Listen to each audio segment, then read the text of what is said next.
Welcome! Hello. Welcome to Doctor Who Time and Space episode 122. That must mean it's circa 4 o'clock UK time. Yes, I'm Lois Moon. And I'm Decool. And we're here for another week of exciting Doctor Who news and views. And we've got lots of excitement this week because Yes. we're getting that bit nearer to the start of Series 9. Yes, it's only 3 weeks to go till we're being really excited, and we're actually sitting there watching the brand new series, That's Magician's Apprentice. Not only that, but we're also only an hour away from another series. Yes, I know, and that is MLMA, Yeah, that's right. Or, for those that don't understand MLMA, the Mysterious Moon Adventures. which is the Figure Adventures, brought to you by this very channel. Yes. So what do we have on this week's show? Well, we are going to do what makes a good Doctor Who episode. We will go into a discussion about that later. Okay. We will also be giving our feedback on the randomizers pick from last week, which was Nightmare in Silver. We will be, instead of quiz a question, we will be having a MLMA Q&A exclusive to this very podcast. We'll have some news and we'll express some views. And we will press that magic randomizer button. We hope it's a classic Who one, don't we? Oh, yeah, we We do. hope it is. But So one way, fingers crossed. But One way or other, hopefully there's enough to keep us and you occupied for the yeah, next 60 minutes or so. yes, hopefully. So I think we're in that does sound like a good lineup. It does indeed. We're in the Yes. small echoey room again today, if you haven't, If you haven't gathered gathered that. But But there we are. you may have. So, what do we have? So we usually start off with the news. So, Yes. do we have much news this week? We don't have much, but let's start with the Series 9 prequel, The Doctor's Meditation sneak peek. So Now, what does this mean then? I didn't know we had a prequel. a couple of pics from the Series 9 prequel, The Doctor's Meditation, have been released. So, for those of you who don't know, like the call here, I don't know very much. the Doctor's Meditation will air at the Darkwater Death in Heaven 3D cinema event, which will show in selected cinemas around the world. So do we know what this actually is? I mean, is this something which has happened before the start of the series, or is it something that's happened after Darkwater Death in Heaven, between that and Last Christmas, or what? Well, I think I don't think Clara's not in the pictures. Yeah. So, We don't really know too much about it, do we? What it means? I mean, presumably, or hopefully, those of us that aren't lucky enough to have a cinema release. I don't think it's get a in chance this to see it. country. Yeah. I remember them saying that it's not in this country. I remember us saying, "Oh, we should go to that." Yeah. No, Yeah, that's right. we'd really. That's definitely the case. I remember them saying that there was no cinemas at that short notice that could actually put it on Yeah. because of all the sort of 3D stuff. So yeah, it's not UK. Certainly in America and Canada, I think. Yes, And I I think think so. even Radio Free Skara will be pleased that yeah. it is. If you don't know what Radio Free Skara is, it's a great podcast. You should listen to it. Indeed. Yes. So we will just have to pretend that we're watching it, won't we? Yeah. And they showed the Doctor and Bores, played by Daniel Hoffman Gill, who is also starring in the Series 9 opener. Now, something interesting is some eagle-eyed fans have noticed the chalice looks suspiciously like the one McGann drank from in Night of the Doctor. A reused prop or something more. Well, we know how Stephen Moffat likes to have these little hints and things back to old stuff. Because, you know, there's the woman, one of the Sisterhood of Khan people. Yes. They're returning in this series. Ah. So, in which episode do we know? the first one. Oh, right, okay. We don't know if they're going to play the same character or if they're playing someone different. Interesting. So we'll have to wait and see about that. But This provides a little bit of a hint that maybe they are playing the same characters again. doesn't Yeah. it? By the fact that you've got that same goblet. Do you think Paul McGann will be? No. No, I don't. What about David Tennant? Because he's been spotted with Archie Dean. Yeah. And then on Radio Free Skaro last week, they said about Georgia Moffat, who played Jenny and the Doctor's daughter, had been spotted. Could be. I mean, maybe. You know, you were talking earlier. Perhaps I won't say anything yet. I'll wait till you get on to the other bit of the news later on. Yeah. Because there was something I was going to tag in there. So we'll forget my comments and I shall bring it up later. Okay, so What do people have to say about this? so the title of this thing is One Letter Off the Doctor's Medication. I thought that was worth pointing out. I don't know why. Find it funny the fact Doctor TV is starting putting prequel in quote marks. Mm. Oh yeah. I'm intrigued by all the shovels. The Doctor doesn't dig holes. And finally, let's find one. I'm sorry, but I really hate this new costume. It's like, are you even trying? What's wrong with the costume then? I can't really think of it now. The Doctor's new costume. Okay, I mean, I guess it's just like a t-shirt, fairly trendy t-shirt with a shirt or a suit thrown over the top of it, isn't it? Yeah, It doesn't look very doctory, actually. It doesn't. No, I thought the Series 8 costume was good. Has he been wearing that same costume in all the pictures you've seen? Yeah, he's wearing it in that one. And he does wear.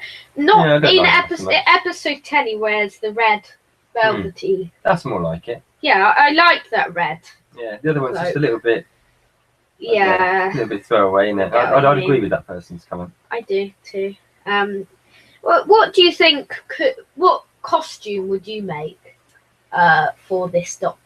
For this Doctor, I actually liked what he had last season. I do too. It seemed to be new, but with a throwback still to the old days. Yeah, and that's quite good. So, keeping on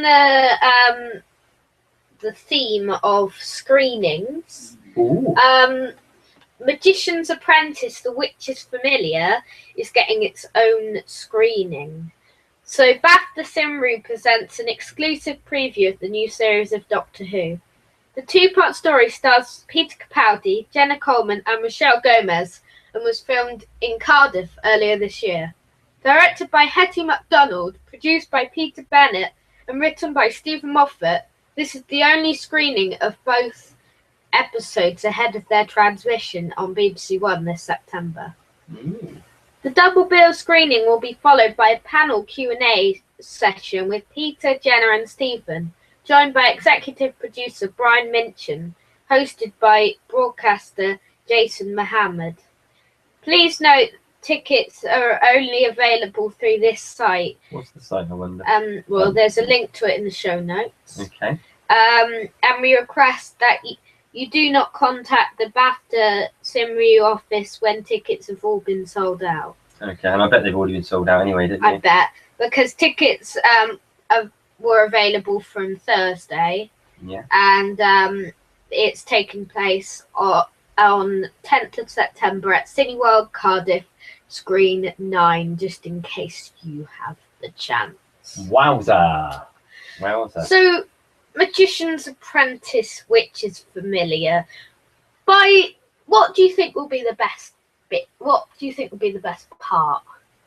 Do you know, I'm a bit odd, really, because it should all be about the final part. But I often think, certainly with Who, particularly if you look at Dark Water, Death in Heaven, the build-up is sometimes better than the actual ending. Do too. And I think, actually, when we've been talking through our favourite parts on Behind the Sofa, our spin-off vidcast, where we've been looking at some of the classic Who episodes that have been in more than one part, it's rare for us to like the final part best. I know, because I found that with Sarah Jane Adventures when I watch them. I always find the first part is better than the second part. Yeah. there's not many Sarah Jane stories when I think that part's better than the first part. Yeah, it's just the build up and the introduction of the baddie and stuff like that is often part of the best stuff, isn't it? It is. Yeah. So should we read some comments? Yeah, let's see what people think. I noticed a very old Dalek right at the back of the room in that screenshot, and a black Dalek sec and a red Supreme. Interesting. I hope those going to see it enjoy it.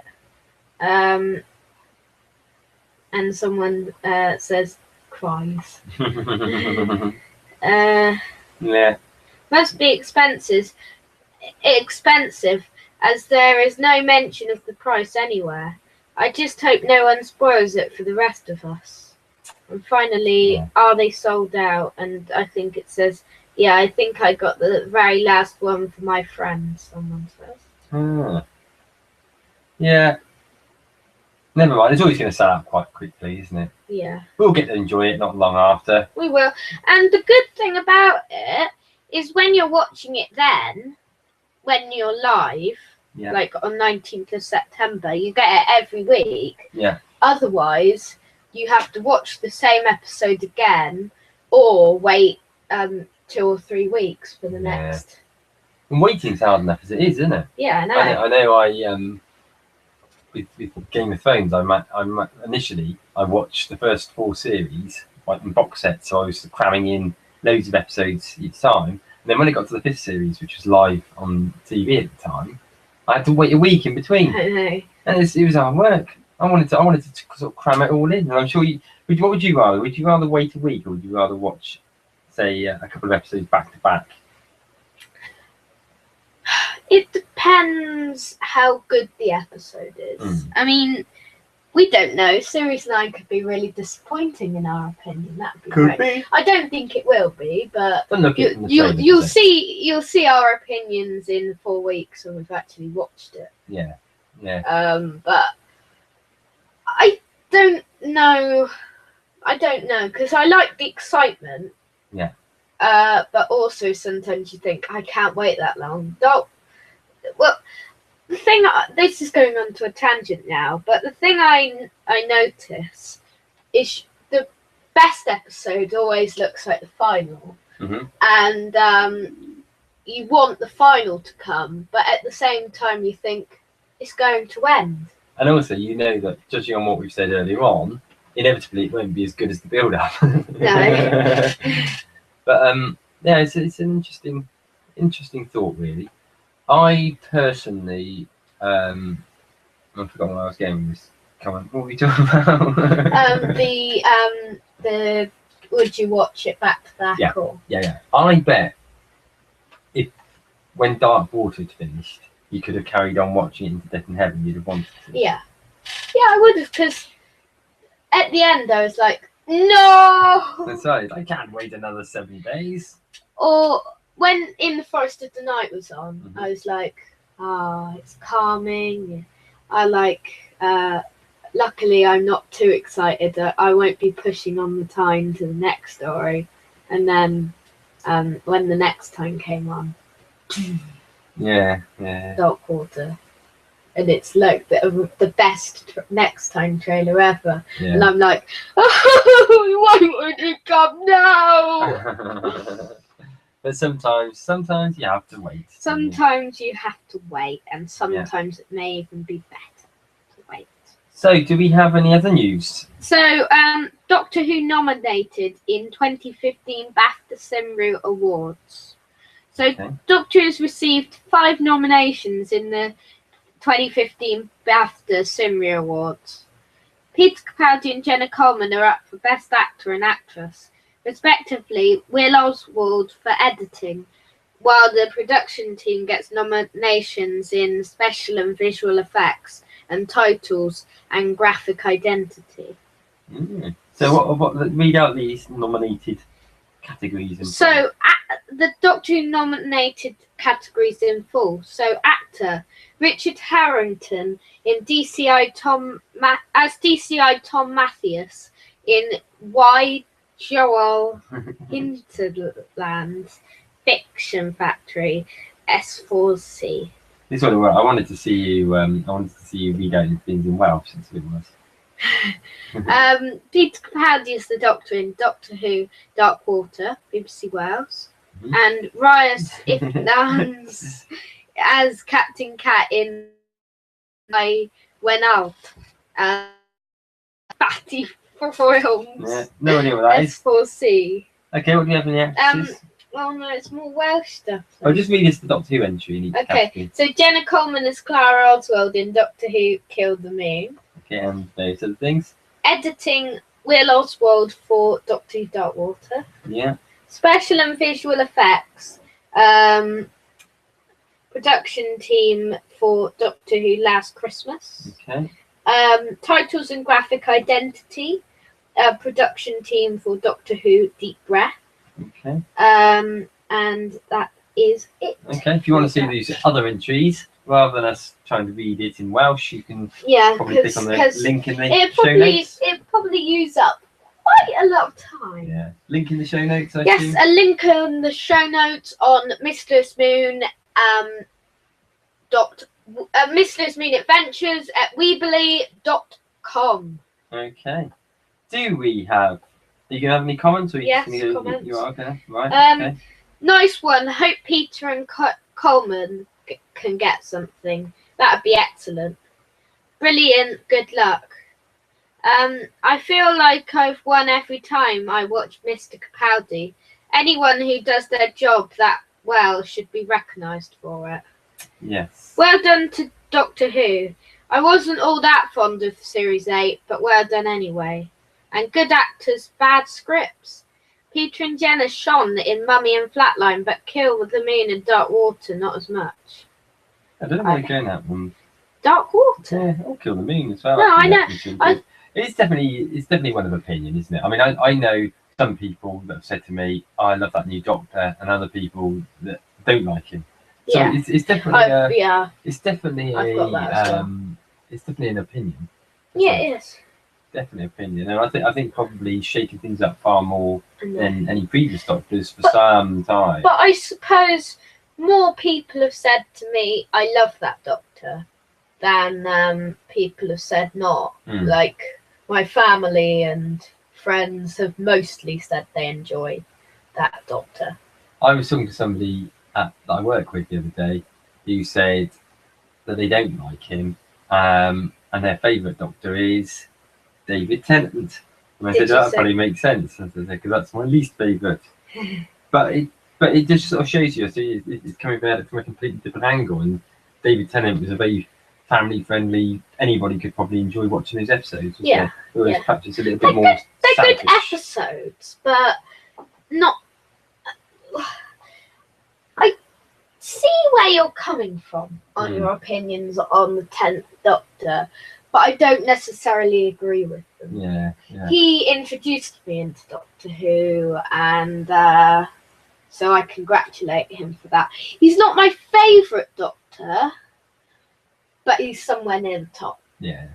Okay. My Doctor list still isn't confirmed, but yeah, it's sort of like anything changes over time, doesn't it? Yeah. So, do we have any other news this week? Now this is a very interesting one. It's exclusive to Doctor Who TV. Someone who saw the premiere the other day. 10 spoiler-free thoughts, so you don't have to turn off. And actually, we're probably going to be doing that far more, aren't we? As we get nearer and nearer, there will probably be more spoilers available you'll be sort of hiding away from, because we don't like spoilers. Yes. And we don't want you to post them anywhere near us. When someone asks you not to post spoilers that hasn't seen it, it's not very good to spoil it. But you're good viewers, so. Okay, so these spoiler-free things, what have we got them? So one of them says, it felt different in the same way Deep Breaths felt different. It feels like a new era of Doctor Who with a new version of the Doctor, Clara, and even Missy to go with it. It had a real confidence about it. Okay. So it's a bit slow initially with quite a lot of build-up, but there are plenty of nods, surprises, and crucially gags to keep you entertained. I like slow bits. I do too. I don't mind them. I like it when it's slow. I think it's I like things to build and build and build and then explode. Yeah, I know. Yeah. It's like it's good to have a final like story right at the beginning to get you into the mood. Yeah. Yes. Like Stephen Moffat's best scripts, it's a fantastic mixture of one-liners. Michelle Gomez and her superb collection of accents get the best ones, of course, and a gritty premise. Yeah. It felt like a finale with those kind of stakes. It had a blockbuster-like feeling, not in the same way Series 7 strived for a mini-movie a week, but at the same time, some really classic era vibes. Peter Capaldi is exceptional. His Doctor had the most natural development of any of the Time Lord's incarnations. If The Magician's Apprentice is anything to go by, again, he delivers a different spin on the Doctor. Long may he be in charge of the TARDIS. Likewise, Jenna Coleman is superb as Clara. She's not as bubbly as we've seen in the past. She's more pragmatic and resourceful, a perfect companion. Anyone that has ambivalent yeah. towards that was ambivalent towards Michelle Gomez's Missy after Death in Heaven, rest assured. Missy's more enduring here, sardonic, witty, and she's quick to tell us. Still completely bonkers. Oh, and definitely not good. She also gets one of the most risque gags since the Doctor's excited screwdriver in the Crimson Horror. I don't remember that. No, I don't either. The cliffhanger. As the executive producers have said, The Magician's Apprentice wasn't fit for cinematic release because of the cliffhanger, or not. In 5 words, it's shocking, thrilling, ballsy, RTD-ish, and terrifying. So that's interesting, that, because I wouldn't put the words RTD-ish and terrifying together. No. Although I get, that's probably harsh, because I guess things like Blink, which was written by Moffat, was still within the RTD era, weren't they? Okay, no, I take that back. Okay. So it's RTD-ish. So, and Midnight was quite creepy. Yeah, that's right. I'm wrong, folks. There are a few traditional Moffat shocks when the rug is pulled out from you and your perspective on something changes. These moments generated several oohs from the audience I was in. Whether The Magician's Apprentice is a classic remains to be seen. It all depends on whether Moffat pulls it out of the bag with which is familiar. But going on part 1, we could have a story which will go down in the annals of Who Let Off. Brilliant. And I hope that when it airs, you have as much fun with The Magician's Apprentice as I and the rest of the Edinburgh audience did. It's thrilling, shocking, pleasingly dark, and tonally different from anything we've seen in recent years. Sounds brilliant, doesn't it? So, what are your thoughts on the premiere? Where does it come in episodes that are anticipated? I think it's, judging on that opinion, and I don't know what his views are generally on who the person's fitting is, but it's quite an exciting one, isn't it? It makes it builds up the anticipation, I think. Yes. I think it makes you think that perhaps it's going to be slightly lighter. That's Very what slightly I've been lighter. thinking, but not much. I Just a little think bit. I think it's still going to be dark, but I think it won't be as dark as previous episodes. In Dark Water, it was, and I think that the reason is because some people didn't like that, but there were also a lot of people who did like that, and I think that's why there's still some dark aspects to it. Yeah, no, indeed, yeah, and maybe I think they really pushed it out a little bit in Series 8, which I thought was really good, but I think they were pushing to see how dark they could get, and I think they now know, and it's probably not quite as dark as what they've had. Having said that, some of the scenes from the trailer still look really dark, don't they? Yeah, they do. So perhaps we're talking rubbish. Perhaps, but I don't think it will be as dark, but I think there will still be some dark moments in it. What episode do you think will be the most dark? That one with all the ghosts and things in it. Yeah, the ghost one. That And looks pretty. I think there'll be dark. something in the Zygon one that people will complain about. Because that Peter Harness Zygon one with the child being lifted up. I Yeah. bet there's going to be something about child abduction or something as a theme, and people won't like that. Well, we shall see. We'll see, Yes. we'll see what comes We'll from see what comes from it, but the Zygon one is one of our most anticipated episodes of this series. So, So what were people's general comments on the bottom? Have you had a look or not? A lot of comments on here. So looking at it, 319 yeah. comments people left on here. No, I don't suppose we'll read all 319 of them. Well, that's done nothing but get me even more anxious. Thanks, someone says. The story sounds great, but can anyone confirm if the middle eight is used in the closing credits? If not, it would be a waste. Don't know what I mean by that. I don't either. RTD-ish. Now you have my attention. yeah, I'm not sure it had my attention, my right attention. That immediately worried me because I thought, Yeah. no, don't let it become poppish. No. What do you?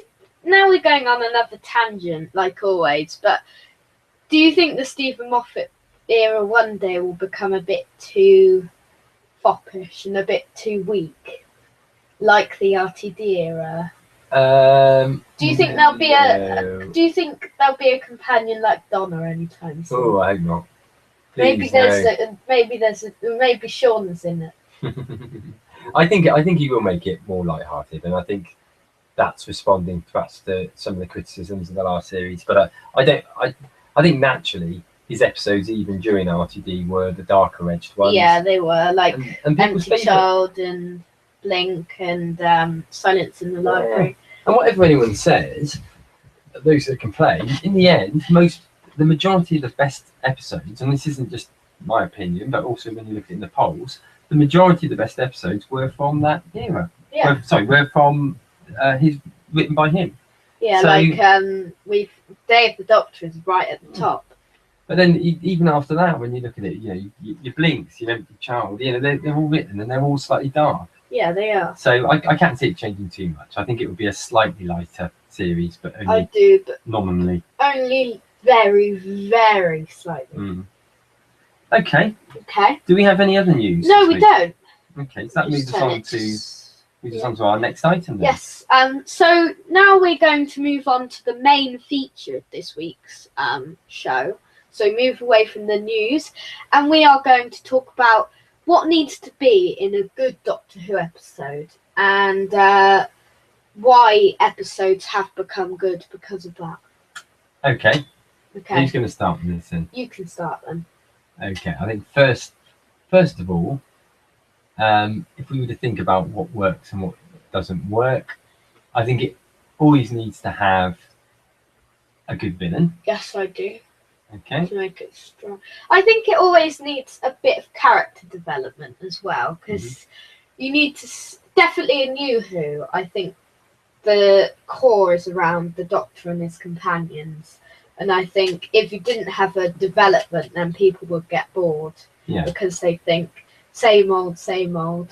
I think the other thing as well, you can have a really good villain and it can be a not so good episode. Yeah. One episode jumps out at me immediately, but we'll be talking about that one later. I think, though, I tell you what, I do think. I think a really good episode needs to keep you on edge a little bit. I think going back to the scary thing, I think that the really good episodes tend to be those that are slightly scary. Yeah, we've had Blink and Empty Child and Silence in the Library, and there are some Waters really on Mars. great ones. Waters of Mars, yeah. It's still quite creepy, isn't it? Yeah, it is, with the flood and with deaths, and Dark Water's creepy as well, and Yeah. lots of listen and all those sorts of. I don't even think things like companions. I don't think are that essential. No. I think you know, they're an essential part of Who, but I don't think a good or bad companion really makes the difference as to whether an episode was great or not. Yeah. Although it'd be interesting to see what our views of, say, let's pull a random episode that's really good. Let's say something like Flatline. Yeah, Flatline. Would Okay. that have still been a really great episode if it had had Mel in it? Well, Mel isn't a good companion, is she? No. But could she have stopped the episode from being good if she was screaming all the time? Probably, because one of the things in the story was the Clara Who thing, Mhm. and the Doctor moaning at Clara for. He said, "Congratulations on saving the world," but Yeah.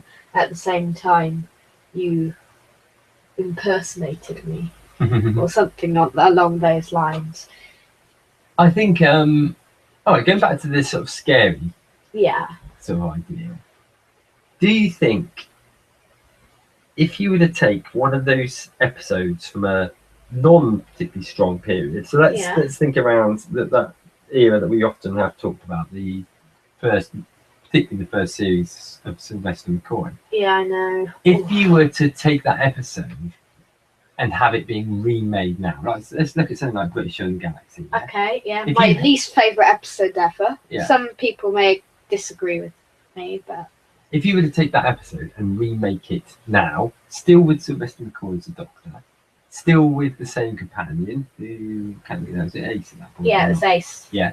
Ace is alright in Yeah. it. But if you had everything pretty much the same, but you took it out of that horrible 80s tackiness and had it being remade, exactly the same story. Would Ace have been in it? Yeah, she's still there. Seventh Doctor? Yeah, he's still there. Okay. All you're doing is you're having it made now with the current effects, the current way of doing things. So So- that slightly darker edge that Moffat has, but the same story. Would it have been good? It would have been a bit better, but at the same time, actually, yeah, when I was on there, the criticism was it's a good story, Mhm. but it isn't done well. So because the reason it's quite a long-winded way of saying, could you take something from that isn't a good episode and make it a good episode? Yeah, and this was one of the things we had listed, so we've kind of merged two of our future lists of features on this show. Yeah, we have. That's my Into fault, two. isn't it? No, it's all right. It was your idea. Yeah. Okay, so what we've agreed there is that actually you could make a bad episode a good episode Yeah. by changing some of the factors that surround it. Could, but there's still that same aspect of the. It's just really annoying. I don't know why it's really annoying. It's just. It really annoys me, that episode. But you could, the actual sort of, the basis of it is really strong, isn't it? So Yeah. you take something like clowns. Clowns are really scary. Yeah, aren't they are, and Ace is scared of them in that Yeah, episode. yeah. They're a good villain. Maybe you could have changed some of the story a little bit, some of the characters and everything. The Gods of Ragnarok may have been made better now. And the Seventh Doctor may be a little bit darker because I hate that bit when he's doing all the things to entertain the Gods of Ragnarok. It's really annoying. But I think that again, that's not Sylvester No, McCoy's it fault, isn't. is it? No. So I mean that's interesting, isn't it? I mean, we are merging various topics here, but if you were to take someone like Sylvester McCoy and put him into modern day Who rather than Peter Capaldi, how would it differ? And it'd be a little bit more cheesy. It would be. It would be more like the RTD era than we have than a Stephen Moffat era. I think Sylvester McCoy would work better in a RTD. I think RTD would find it easier to write Sylvester McCoy. Yeah. Because I think he's kind of done some of the. He's a lot better than JMT. It wasn't JMT's fault, but he's a better showrunner. So I think he would have done it a little bit better than Stephen Moffat, even though I prefer Stephen Moffat. Okay. Well, what other factors do you think make a difference? Do you think something like? Do you think the effects are important? Not necessarily. I think the only time effects are important, I think it's important in New Who,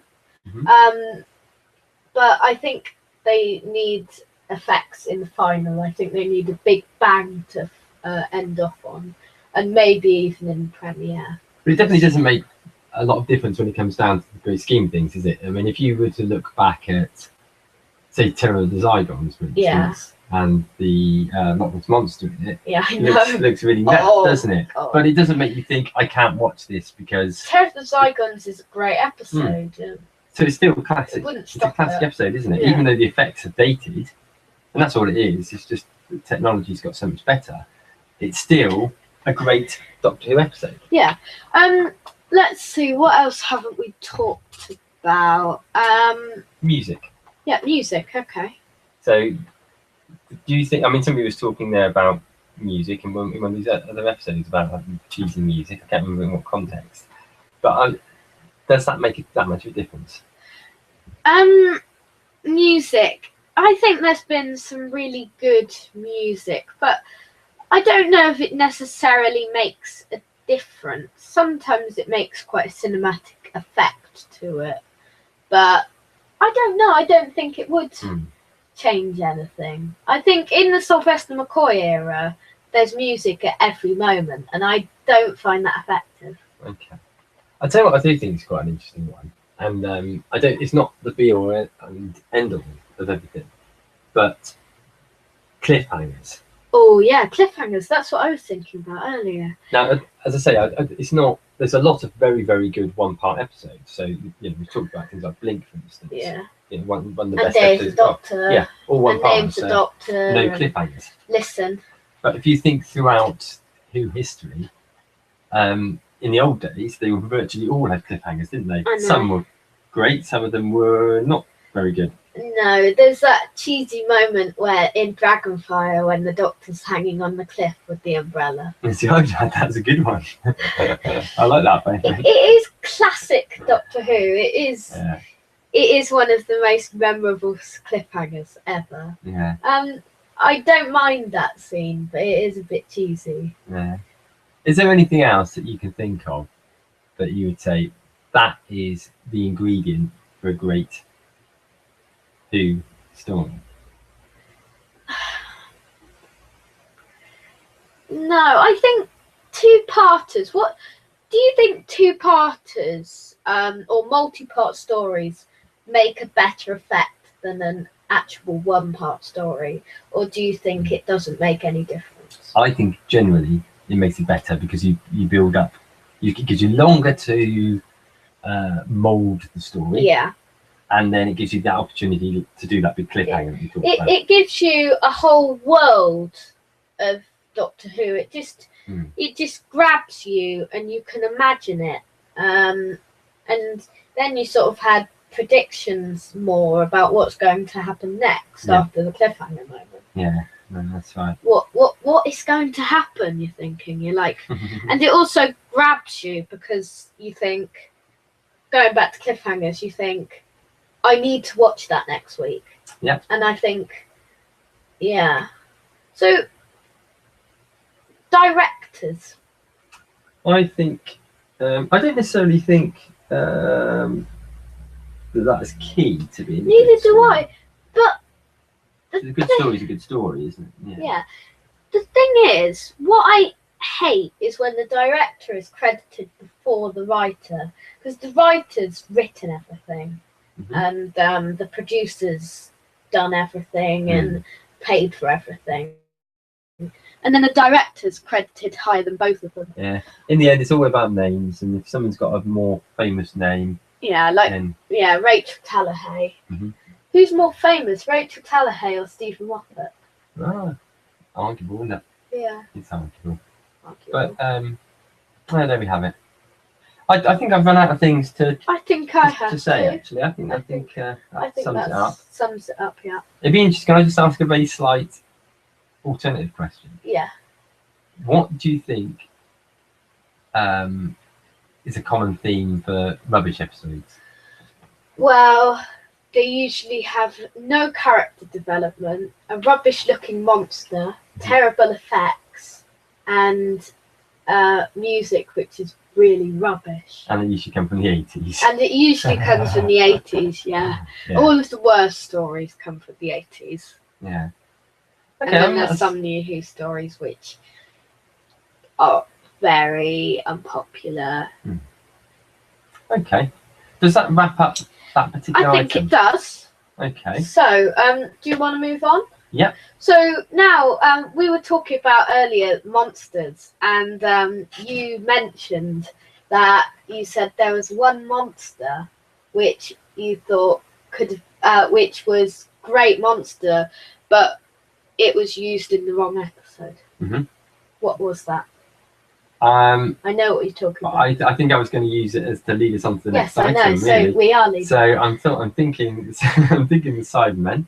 And what was that episode? And I'm thinking Nightmare in Silver, which was the one we watched today, and we're about to review now. Yeah. So it was selected on the randomizer last week.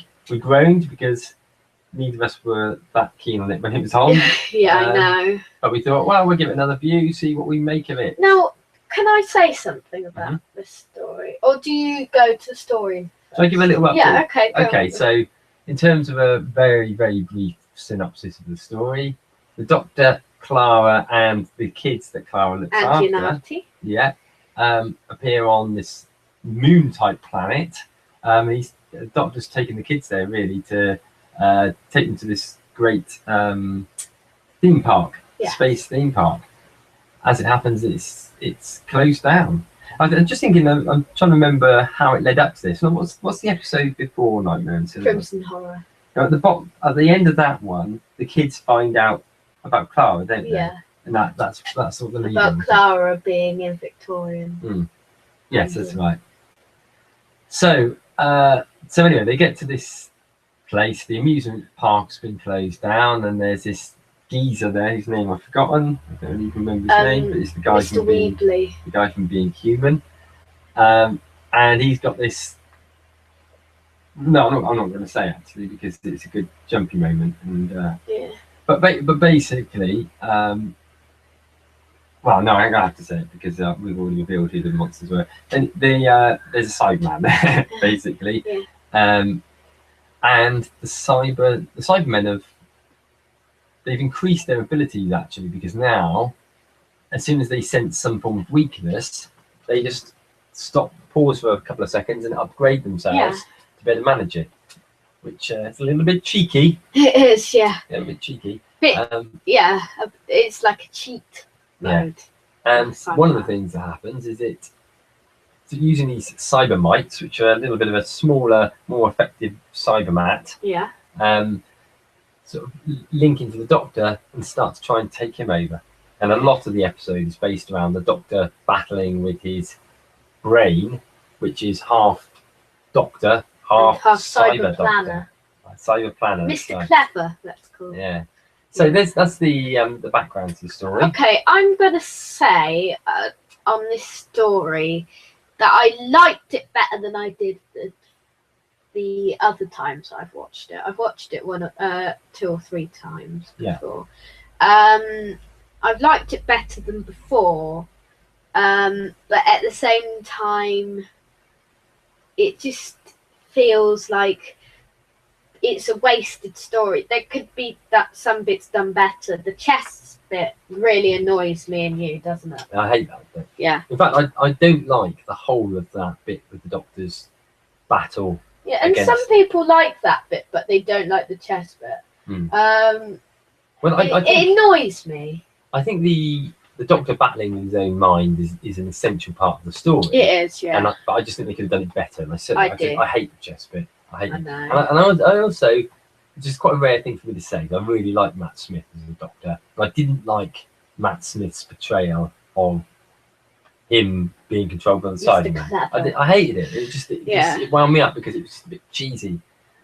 That said, there were some things I thought were great about the episode. I thought the bit when the Cybermen are fast speeded Yeah. But even that's like a little bit of a waste. 'cause Yeah, it is. They don't really use it. They use it right I at the know. beginning, and then they don't use it again. I like the end. I like the beginning. Mhm. But the middle is sort of a bit cheesy. Yeah. A bit it's a bit RTD-ish, and It's worse than that, I think. I do too. It's- Neil Gaiman. I think Neil Gaiman was like, thought, oh, people love me for the Doctor's Wife. I'm going to write a really good story, and he just got a bit too. He just thought that he'd done it well, but he actually did it worse than.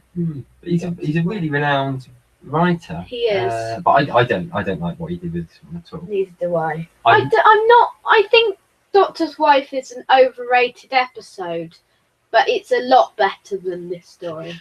Yeah, I mean, there's some things. The intro is really, really good. Yes, it I mean, the is. kids are a little bit annoying. They are. Well, the girl's annoying, and the boy's a bit useless. Yeah, I mean, I think they were deliberately meant to be annoying. I do too. Because they were meant to be showing that complete disrespect that they had for Clara, which eventually turns around a little bit once they realise that actually she's pretty brave and and stuff. I really liked the bit when they first got there and they were talking to the guy, Mr. Webley. Yeah, I really liked that bit. That was it was good. That was brilliant stuff. I thought Warwick Davis was quite good. Yeah, I liked his character. Yes, I do. And I loved what happened at the end of it. Yeah. With his character, I thought that was a really good bit, but we won't tell you what that is. And was there anything else I liked about it? I sort of liked, a lot of it's based around this army that are on the planet, and they're basically they're punished for being crap, aren't they? They've all been put onto this planet as the rubbish army, people that have been told off for this, that, or whatever. And they've got the most stereotypical geek ever there, haven't they? I like the battle at the end. That scene with when Clara and the crew are there and they're to the wall, and then there's the Cybermen there chasing after them, and they're fully upgraded now. I like the chubbyish guy. He's good. Yeah, he's good. But yeah, overall, I am still of the opinion that I was after I first watched it. And whilst you said that you preferred it this time round, did I? I think it wasn't as much of a disappointment, because the first time I watched it, I was really disappointed. It was when I was really looking forward to the series. Yeah, we were excited for the Ice Warrior one, the final, and this one. Yeah. So the bits that annoyed me probably annoyed me equally as much, if not more, than the first time round. Yeah, I didn't mind it as much as I said, but it still irritated me. Yeah. Okay.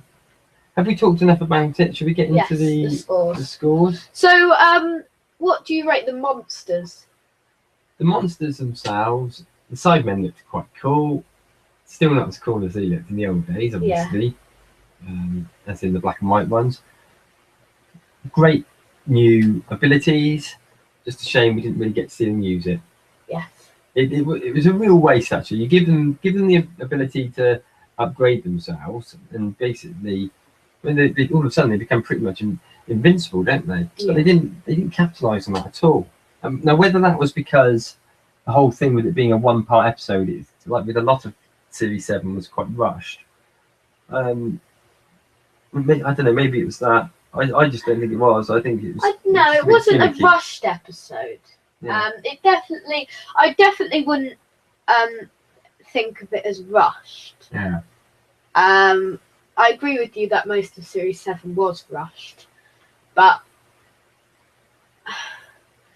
no, this isn't rushed. This is just a bit cheesy, a bit awkward, a bit terrible. I'm going to give the monsters 7. They get a thumbs up because it's the Cybermen and because they look quite cool in principle. Yeah. They got great effects, but because they were so underused, I believe, also ineffectively used, I'm going to only give them 7. Okay, character development, which we said was quite important for New Who. Yeah, but I don't necessarily think it was very strong in this episode. Neither do I.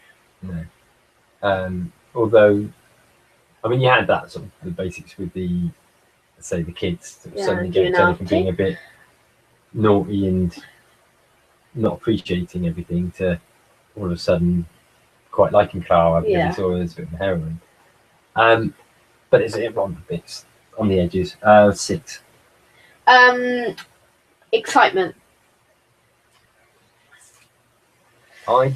I found it difficult to get too excited about it. Yeah, I know, because we knew it was going to be a bad episode. Yeah, I'm going to give it, it's 4, sorry. Quite low. And pace. Pace. But actually, the pace was quite good. I Yeah. just don't like where they went with it. So I'm going to give that a 7. And overall. I'm going to give it a 6. This is very low for me.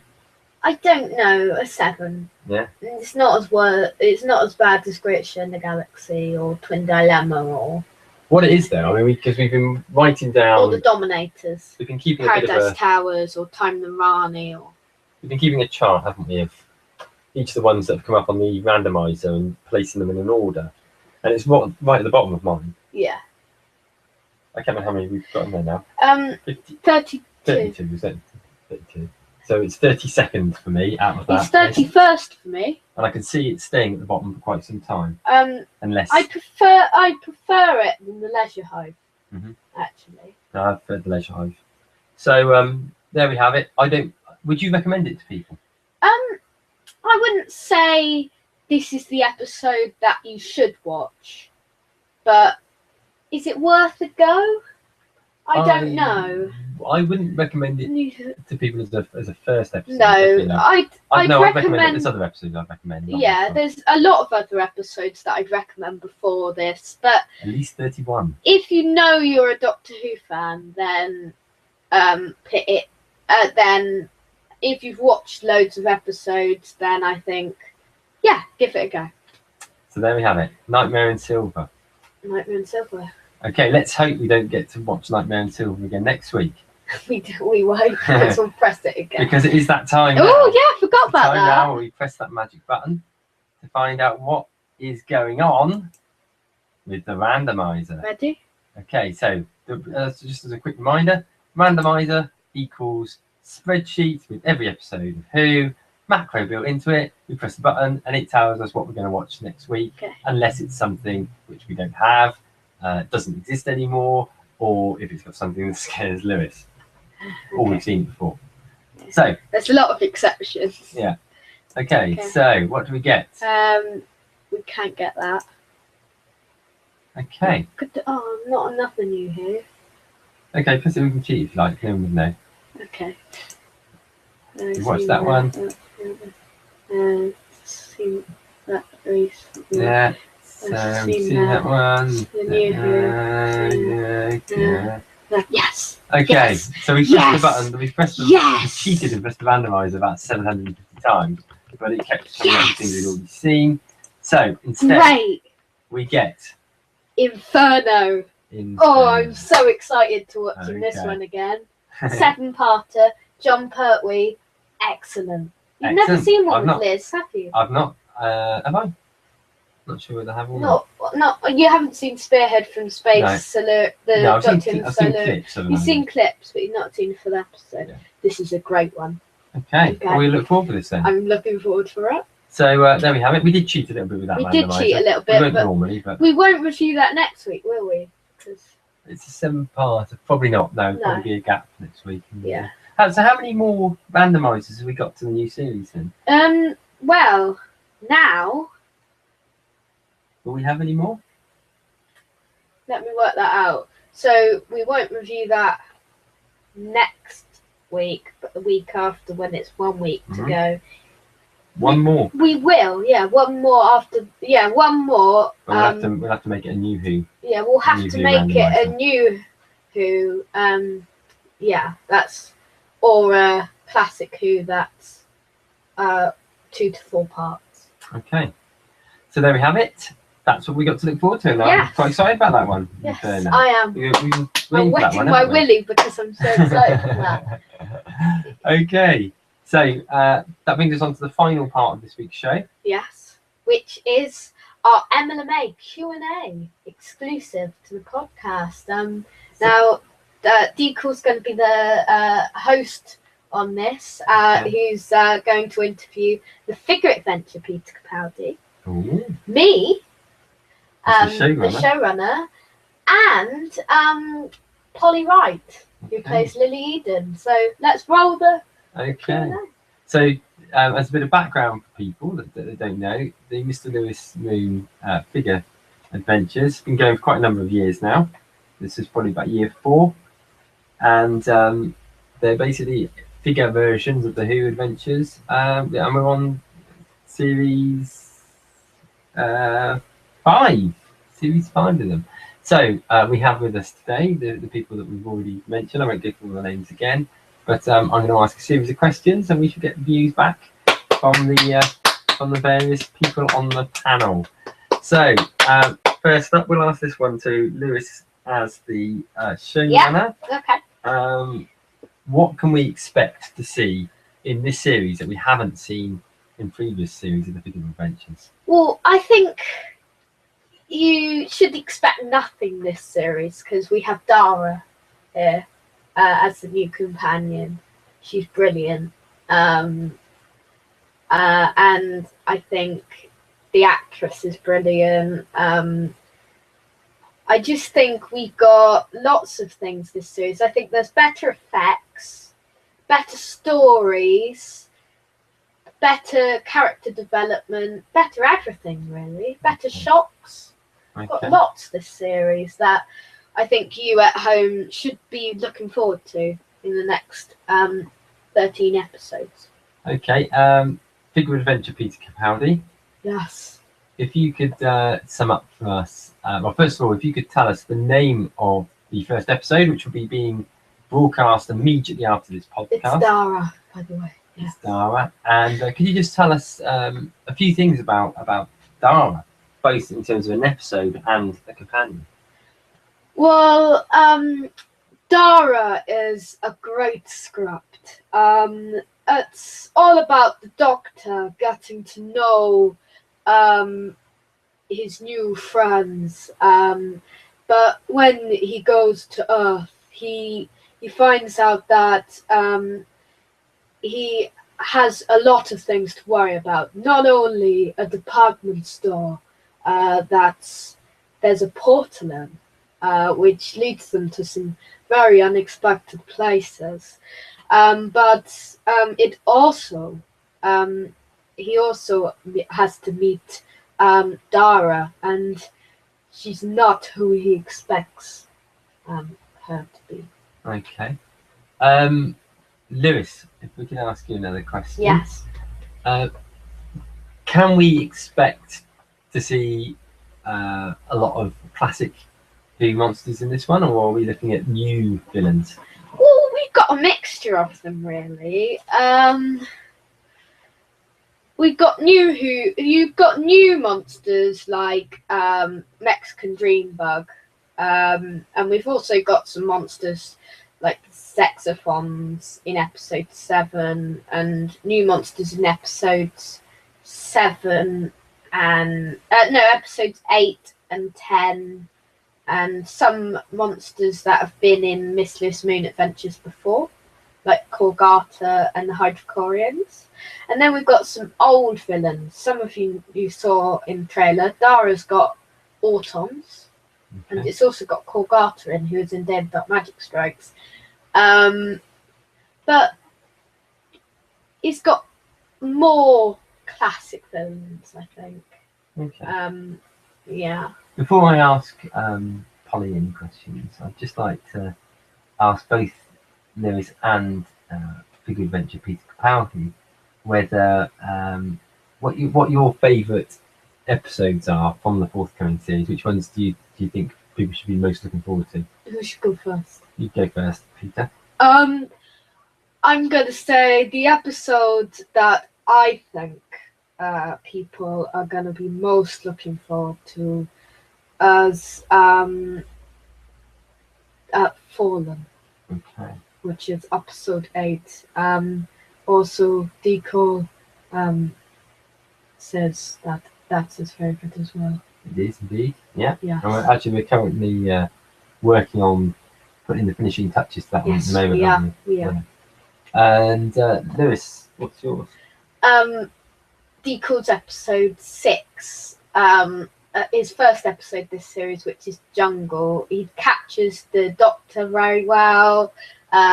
He has an exceptional script, which you should expect from an author.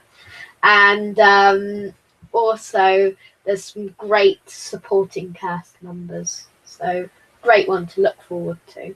Okay, that sounds good. Polly, if we could just ask you a brief question. Are you going to be hanging around for a long time? Can we see many more episodes of you? Are you going to be a long-standing companion, or is this going to be your final series? I'm not sure if I'm allowed to say anything. Yeah, we have confirmed that. It's been confirmed, is it? Yes. Okay, well, You're leaving this. This is my last series. Yes. I think I bring a lot of things to the series, and it's been a great ride. And I think gradually I've become more exaggerated as time's gone on. I think you do become a bit more Indian in series. Yes. But it's been a blast, and I look forward to seeing the series airing, and I wish both Bigger Adventure Peter Capaldi and Thank you. Lewis Moon all the best with the next series, which is being written as we speak. Yeah, I'm writing the first episode at the moment of series 6, which will air next year. I can't give anything away, but it's great. Good. Can we expect a lot of shocks this year, Lewis? Yes, we can. Dara, I think, brings a lot. I mean, the character, not the episode, even though it does bring a few shocks. Dara, the character, is a brilliant character. I think she brings a lot of shocks to the series. And when you find out about her, who she is, you may not have guessed it.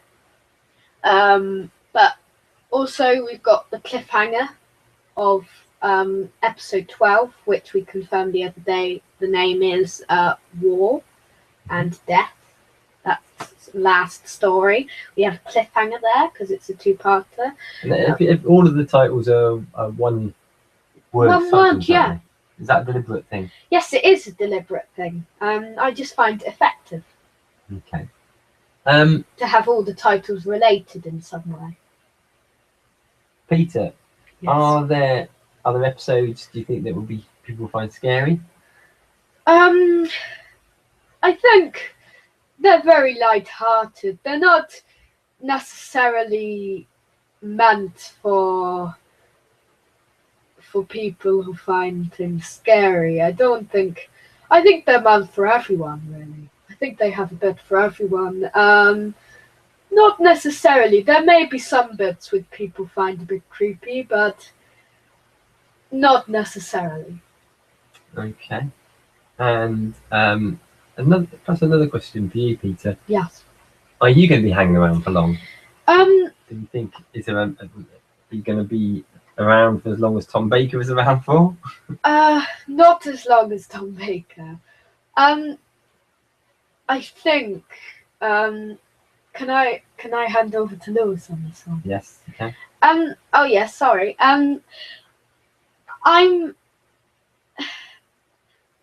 He's in series 5 this series, and he's in series 6, and we think he's going to be in series 7. Okay. But we can't. Series 7. Even we haven't thought about that yet. Okay. Well, we have thought a little bit about it, but we haven't done much about it at all. Okay. And do we have time for one more question? Yeah, okay. Okay. In one word, I want each of you, all three, to give people an idea of what they can expect from this season. Okay, who can go first? Peter? Unexpected. Okay. Lewis? Dramatic. Okay. And Polly? 13.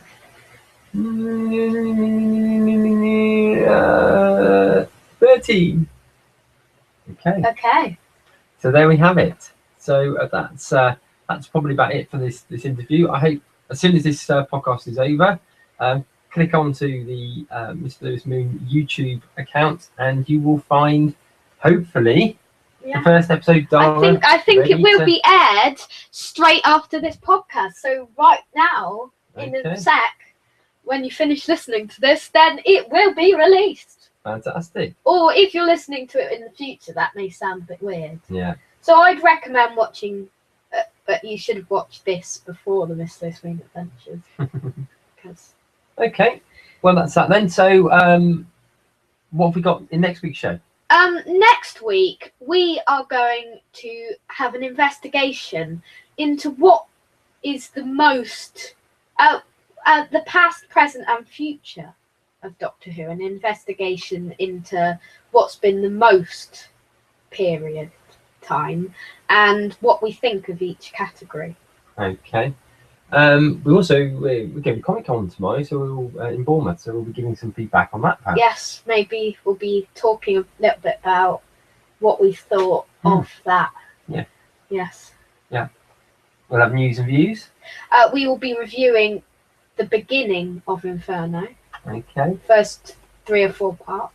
And other than that, we will also perhaps have a quiz or question if we've got time. Perhaps, yeah, I think so. Okay. Yeah. And not press the randomizer next week. Randomizer, sorry people. No sorry, randomizer. Folks, no randomizer but that's episode 123 next week. Yeah. So stay tuned for that. And stay tuned right now for the brand new episode of the Mr. Lewis Moon Adventures. So goodbye. Goodbye. Enjoy it.